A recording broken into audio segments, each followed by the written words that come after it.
When I think back to that afternoon, I still struggle to believe how everything unfolded.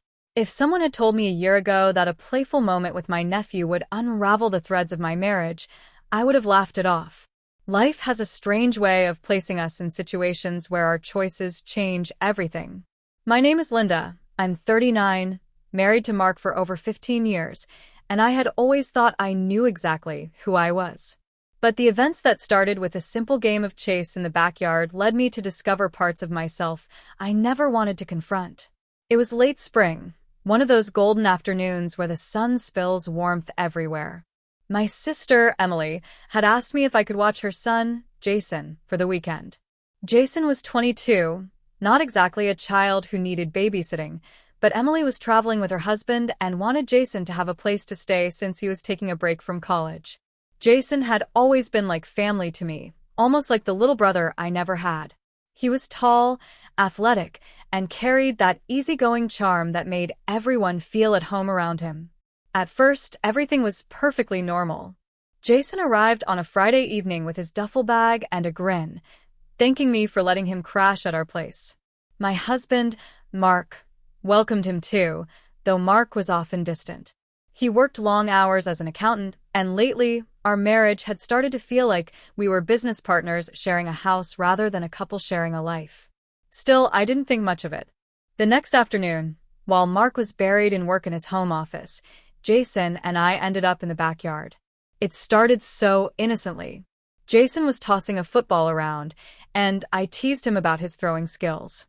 He laughed and challenged me to try. I caught the ball clumsily, and he immediately started chasing me across the lawn. "Run, Aunt Linda. I'm coming for you like a caveman chasing prey," he shouted with playful exaggeration. I laughed harder than I had in months. Something about his youthful energy made me feel alive again. For a moment, I forgot about the tension in my marriage, the long silences at dinner, and the endless cycle of chores and responsibilities. I was just a woman running barefoot in the grass, chased by someone who made me feel young again. When he finally caught up to me, we both collapsed onto the grass, breathless with laughter. I looked over at him, his face glowing with sunshine and youth, and something stirred inside me that I immediately tried to suppress. I reminded myself, this was Jason, my nephew by marriage. But the more I tried to ignore that flicker of attraction, the more it grew in the quiet moments we spent together over the next few days. That night, Mark stayed late in his office again. Jason and I watched a movie in the living room.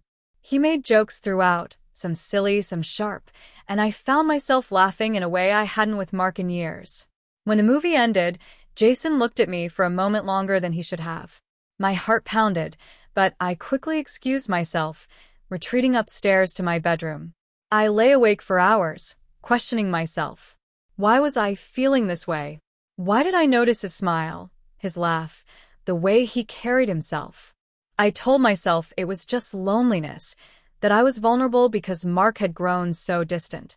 But deep down, I knew the line I was tiptoeing toward. The next day, things escalated.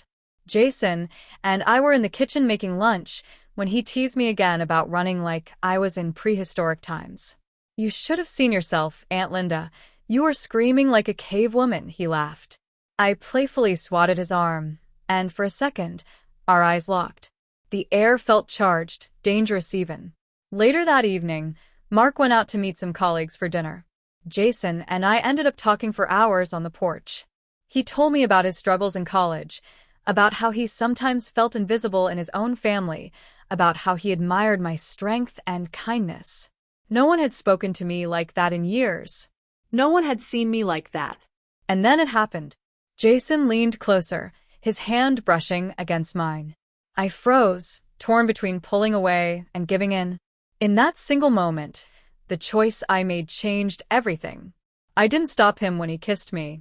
The kiss was brief but powerful, filled with all the unspoken emotions I had buried for so long. When it ended, I pulled back, shaken. "This is wrong," I whispered. But my voice lacked conviction. Jason's eyes searched mine. "I know, but I can't help how I feel. And I don't think you can either." That night, I lay in bed unable to sleep, guilt gnawing at me.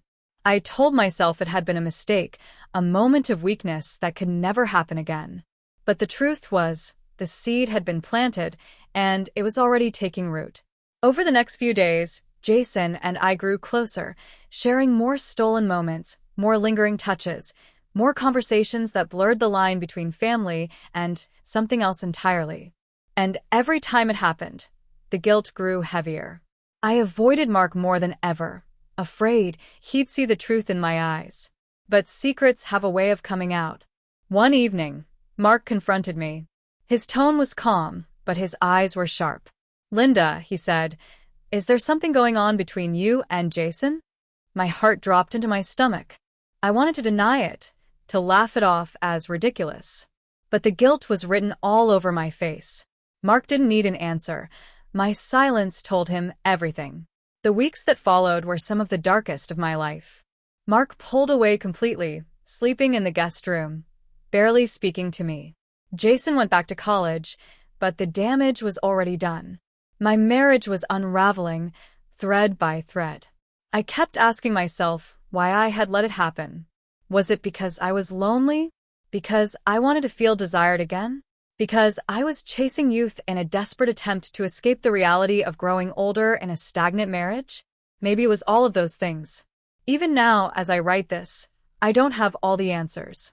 What I do know is that one playful afternoon in the backyard led me down a path I can never erase.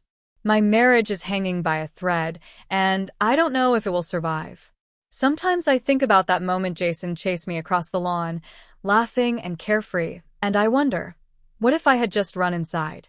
What if I had drawn the line right there? Would my marriage still be intact? Would my heart still be whole? The truth is, I'll never know.